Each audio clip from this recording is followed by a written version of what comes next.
what you got for the next bourbon on the list? Is this where we're heading? Yeah. All right, why don't you talk about this, because you bought that one. So this is Bernheim Original Kentucky Straight Wheat Whiskey. So it's a wheated whiskey. So it's probably decently sweet. I mean, they make lots of things out of wheat, like bread and such, and bread, wheat turns into sugars. So eventually this is probably going to be sweeter. I don't know that to be true yet, but we're going to learn today. But yeah, I haven't really done a lot of research on the company. But I didn't even look that one up because I wasn't sure if we were drinking it today. And that was right. Usually I like to try to get some sort of backstory to that. So I don't know much about this company, Bernheim Original again, but it's been aged 7 years. It's 90 proof, small batch, and it's got a wheated whiskey. That must mean it's the wheated, dominant grain, I would imagine. Yeah, it doesn't have an actual mash bill on it, but technically I guess it's not a bourbon. But it's pretty close. So much like the Dickel, it's similar to bourbon, but not really. It's called the bourbon barrel, but, Well, these were not my idea. Right. I was the bourbon guy. It's true. You did buy this bottle. Let's be clear. It was in the bourbon section, and I was like, ooh, what's a wheated bourbon? And then there wasn't a bourbon. That's why.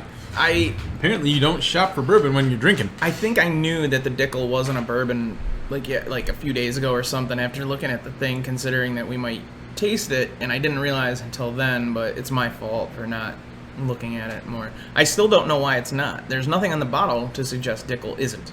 Everything it's got to be the mash, because it's a sour mash. So it's got to be less corn. It must be not 51% corn. So Bernheim, yeah, right on. So, I tend to like the wheated stuff. Like Maker's Mark is a high wheat, you know what I mean? And it's probably sweeter. I don't necessarily love Maker's Mark, but you know what? I loved or really, really like the 46. Taste this and then start. I'm sorry. See, I'm a rambler. I don't know. I'm a rambling man. That's an old song. I don't know whose it is, but it's a song. CCR. Does this have a state on it? Is it from any? It's Kentucky. Is it Kentucky? Okay. Yeah. There you go. Fair enough. So that tastes more like a bourbon than the Dickel did. Like, I'd be hard pressed to tell that that's a whiskey versus a bourbon. I can definitely tell sour mash versus not. That is definitely wheated. You can tell that it's very close to a bourbon. Like, I can feel some burn. There's burn. And I mean, this is a 90 proof, and the last one we had was an 80 proof. So I think there's less burn to this as a 90 than there was to this. And I'm pointing at the Wooden Bill we tried in our last episode. Yeah, there's more burn in there. Wow. Yeah, and I don't know. Maybe that's the lack of corn. Maybe it's not enough corn. It could be that. It could be. I mean, how long was the Woodenville aged?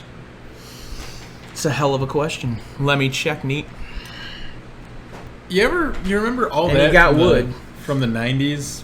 All that show. It was like a kid's version of Saturday Night Live. I do. You remember when they had? What am I looking for? The age. The age. How long it was aged. But you remember Baggin', Saggin', Barry? They had Keenan from Keenan and Kel, or like the bigger of the two gentlemen. Key and Peele is what you're talking about. No, Keenan and Kel. Oh, then no. I'm sorry. Okay, I am off. He's the guy from. He's the one on Saturday Night Live. He's the chubby African American gentleman. Keenan. Yeah, I know what you're talking about. Anyway, Keenan, he played Fat Albert in the Fat Albert movie. Sure, he was Fat Albert. Go with that. He was in the Good Burger movie. Yes, same guy. Yes. Right. So, anyway, he played a character called Baggin', Saggin', Barry, where he would pull things out of his pants. Like, he always had everything in his pants. It didn't matter what it was. If he wanted it, he could just pull it out of his pants. It was like a superpower. But this was like a skit show, like Saturday Night Live kind of thing. And you just pulled out that 46 car out of your pants, and I'm just wondering what else you got in your pants. Like, nothing. Like, that was just like, he's just like, I got this, and we're drinking 40. Like, what the hell, man? Like, out of nowhere. Let me be clear. I have nothing else in the pockets of my pants. Anyway. Touché, LaFleur. It's still bottled and aged in Woodenville by the Woodenville, it's Washington. Not telling you how long it's been aged. I don't have a long term. I wonder if that's one of those blended ones. This one, the story about Woodenville sounds like they did it all themselves. I read nothing or saw nothing. Did you notice in the Hill Rock video that in the Hill Rock video they don't mention whether or not anything has ever been blended, but yeah, in a couple other podcasts I recently saw, whether I can't remember was it's Bourbon Night or Bourbon Junkies or one of them, they mentioned that part of the distillation in Hill Rock is sourced. They mentioned, like, you see what I mean? There's so many, like, you can just dig so deep into this. It's really, we're just looking for tasty stuff we like at a reasonable price. Yeah. You know, I do not have an age statement of any kind that I'm finding. So there is no age. That's kind of a cool quirk. That is a cool quirk.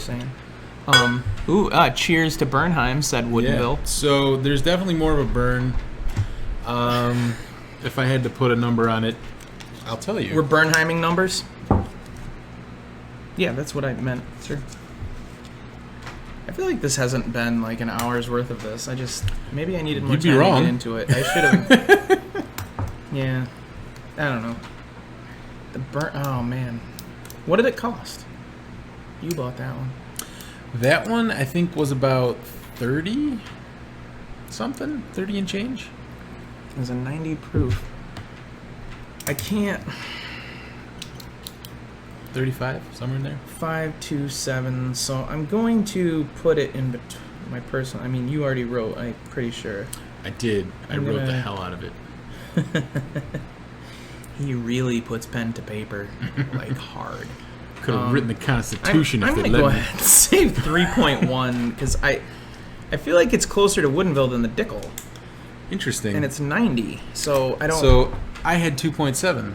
No, but still within reason, close. obviously. I mean, so in total, that's what, a 2.9? Yeah.